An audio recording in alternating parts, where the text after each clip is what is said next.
ఈ లోకం పాపంతో పట్టబడినటువంటి ఒక స్త్రీని రాళ్లతో కొడుతూ తరుముతుంది.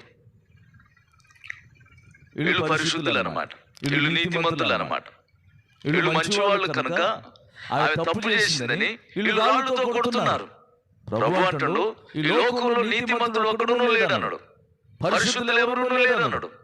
మరి ఎవరు పరిశుద్ధులు, ఎవరు పాపులు? ఏంటి?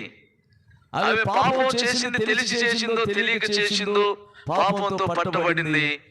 ఆమెను రాళ్లతో కొడుతూ తరుముతూ ఉన్నారు. దేవునికి స్తోత్రం కలుగునుగా. ఆమెకి ఎక్కడా కూడా ఆమెకి విడుదల లేదు, ఆమెను కాపాడే వాళ్ళు లేరు.